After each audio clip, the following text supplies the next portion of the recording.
Uncanny X-Men 186 begins with Storm depressed in bed.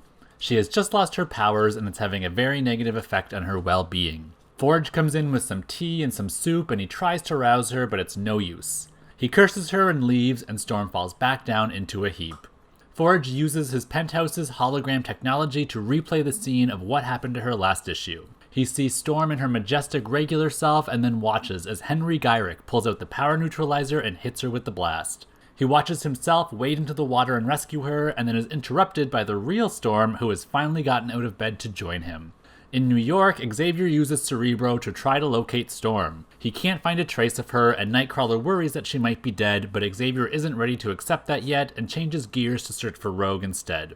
Back at Eagle Plaza, Storm and Forge are starting to bond. They discuss Rogue, and Forge mentions how she's been missing since the end of last issue. Storm isn't worried about her, and she says that Rogue is just as resourceful as she is. She shows Forge her pickpocket skills, and then looks outside and laments on the loss of her weather powers.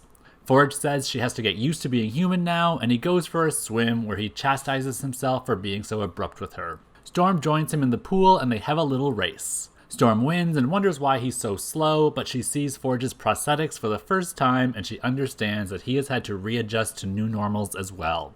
He joins her and they talk about the time that he spent in the Vietnam War, and she gets cold for the first time, so he helps her out with a towel.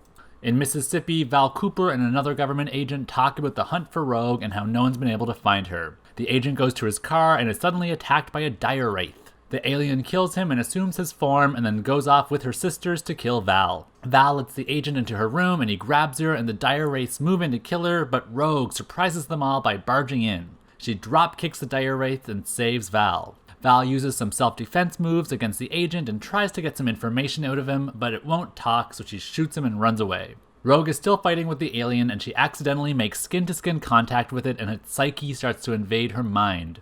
Xavier locates Rogue and starts reeling from the psychic interference caused by the Dire Wraith's presence. Val hijacks the agent's car and makes a getaway, but Rogue is in the back seat. She grabs Val and causes the car to crash while she absorbs Val's memories and learns that the power neutralizer was meant for her and not for Storm. At Eagle Plaza, Storm gets dressed pretty for Forge. He's speechless at the sight of her, but Storm feels silly and she goes off to change into something less formal. Forge is cooking dinner and Storm tries champagne for the first time, and the two of them talk about their pasts and bond even more. They kiss and Forge receives a phone call from Henry Gyrick that he takes in another room. Storm goes to call the professor but ends up listening in on Forge's call and learns that he's working with the government and that he created the power neutralizer. She tries to run away through Forge's penthouse, but the layout is very disorienting and she falls. A storm rages on outside, and she tries to make the penthouse easier to navigate by closing the windows, but she ends up activating a holographic scene of Forge's war in Vietnam. She falls down as Forge chases her, and a lightning bolt smashes through a window. She makes her way outside, and Forge follows her. He tries to convince her that he only wants to help her regain her powers, but Storm isn't buying it.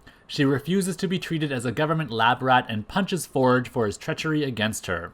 She tells him off, and even though he professes his feelings for her, she leaves him and is ready to take on her newly depowered life. Well, that's it for this issue. Thanks for watching, and stay tuned for my review video where I'll go in depth about what I thought of this book. You can follow me on social media for all sorts of fun X content, and check out my website, greatxmentations.com, for blog posts and random X-Men articles. Thanks again for watching, and be sure to come back soon for more Great X-Mentations.